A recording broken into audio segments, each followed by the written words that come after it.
Il est 8 heures, les patients affluent déjà au service des urgences. La salle d'attente se remplit peu à peu et les consultations se succèdent. Alors, qu'est-ce qui s'est arrivé, bonhomme?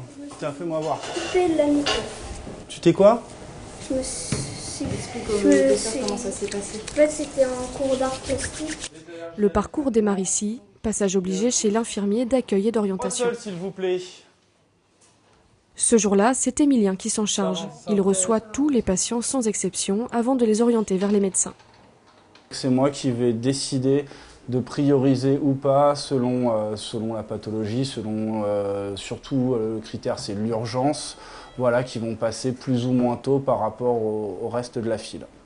L'urgence médicale et la douleur sont les deux éléments de priorité principaux. Après s'être occupé des premiers soins et des constantes telles que la prise de température, Émilien rassure ses patients. C'est rien, t'inquiète pas. Ah, dis donc, il t'a pas raté ton copain là? Oui. Tiens, tu me tiens ça 2 secondes, je vais mettre une bande. Pour 3 taurus d'Analin, s'il vous plaît. Ces patients vont ensuite retourner dans la salle d'attente avant d'être pris en charge de l'autre côté par les médecins et infirmières urgentistes. Bonjour, je suis le docteur Vega, je vais m'occuper de vous aujourd'hui. Comment ça va? Christophe est médecin ici à Trappes depuis 5 ans. Ce matin, il commence sa journée par un tour en unité d'hospitalisation de courte durée. Une petite unité d'urgence où les patients y restent jusqu'à 48 heures grand maximum. Salut. Écoute, je t'appelle parce que j'ai vu un jeune homme d'une vingtaine d'années là ce matin, qu'on a gardé au secteur port pour une suspicion d'APP. Ici, les patients sont soit en attente d'un spécialiste pour les hospitaliser, soit en attente de résultats complémentaires. Ce matin, une appendicite est suspectée chez l'un des patients. Qui est le gastro-entérologue de garde? Si le diagnostic est confirmé, le patient sera transféré au bloc opératoire dans la journée. Pour 2 patients ce matin dans cette unité, Christophe y a passé du temps, tandis qu'un peu plus loin, d'autres arrivés ce matin en urgence attendent toujours. Parce que tant qu'on est ici, on n'est pas là-bas. Donc tout le temps qu'on passe ici, on passe du temps, c'est des patients qui ont déjà pris du temps ici initialement. Parfois, quand ils arrivent ici, c'est qu'ils ont été vus au moins 2 ou 3 fois, réévalués 2 ou 3 fois. Donc ils ont déjà pris au moins 1 heure de temps médical hier ou dans la nuit. Et là, ils reprennent encore du temps médical. C'est des patients qui sont chronophages, mais c'est nécessaire. Et donc ça ralentit le flux des urgences. Et les patients ne comprennent pas pourquoi est-ce qu'ils sont 10 et que ça traîne. Les heures passent, la file d'attente s'allonge. À l'hôpital privé de l'Ouest parisien de Trappes, en moyenne 155 patients transitent chaque jour aux urgences. Entre l'entrée et la sortie, le délai est de 3h30 environ. Bonjour, docteur Vega. Je vais laisser la main. Ah.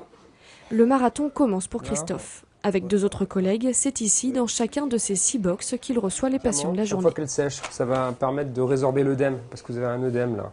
C'est ça qui vous fait mal. Donc je pense que votre articulation a un petit peu gonflé. On va la faire dégonfler comme ça. On fait toute la médecine. On fait tous les bobos, on fait toutes les grosses fractures, on réduit des luxations, on suture de grosses plaies, on va faire parfois même un peu de médecine esthétique, on fait de la médecine de ville bien évidemment, on fait de la grosse pathologie médicale avec des défaillances cardiaques, pulmonaires. Ça te faisait mal où? Montre-moi avec la main. Là? D'accord. C'est la première fois que tu as mal comme ça? T'as jamais eu mal au ventre? Bah, pas autant. Dans la région, de nombreux médecins généralistes partis à la retraite ne sont pas remplacés. Pour la demande actuelle, ils sont aujourd'hui trop peu. Alors les patients se tournent vers le service des urgences pour une prise en charge rapide. C'est une hypotension, effectivement, donc c'est la tension qui chute. Donc un malaise vagal, tout simplement, parce qu'elle a eu très mal. C'est ça son souci. Ce qui fait le gros de notre activité, c'est certainement pas les arrêts cardiaques. Ça, c'est clair, comme vous avez pu le constater. Il y a beaucoup de petite médecine, entre guillemets, ce qu'on appelle de la petite médecine, des rhumes, des choses comme ça, qui viennent, si vous voulez, ralentir notre progression. Mais on voit tout, on est amené à tout voir. Vous allez regarder là-haut, vous ouvrez la bouche, vous tirez la langue et vous me dites « Ah, j'entends rien ». Plus fort. Ah ben voilà, c'est rhinopharyngite. Alors, je vous explique. Votre problème, c'est une infection d'ici. C'est pas une infection de là, ok? Par essence, les médecins ne peuvent refuser personne. Tout patient qui se présente aux urgences doit être vu par un médecin, sauf si la pathologie ne répond pas de leurs compétences, telles que la pédiatrie ou la gynécologie. Je n'aurais pas la prétention d'avoir plus de compétences. Disons que mon champ d'action est plus large, mais mes compétences sont limitées malgré tout.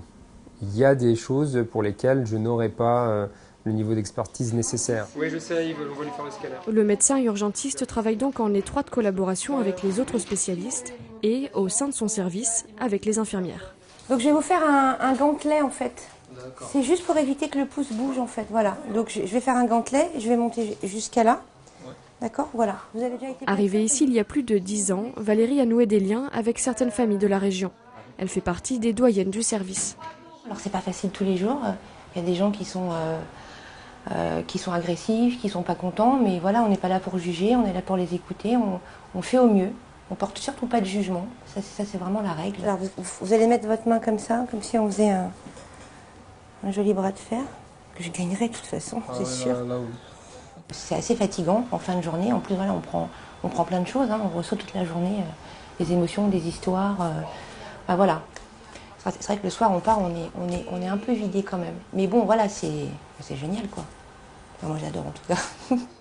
Chaque jour, 3 médecins et 6 infirmières œuvrent pour le bien-être de leurs patients. Laurence gère ses équipes avec le même entrain depuis maintenant 3 ans. Quand on lui demande ce qui la pousse chaque jour dans son métier, la réponse est sans équivoque. L'adrénaline, il y a toujours on ne sait pas ce qui nous attend et ça peut aller vite et faire bien les choses, aller vite, réanimer quelqu'un ou faire un peu de social ou consoler quelqu'un. Enfin voilà, on fait tout aux urgences, tout. Et c'est ça qui nous plaît, je pense.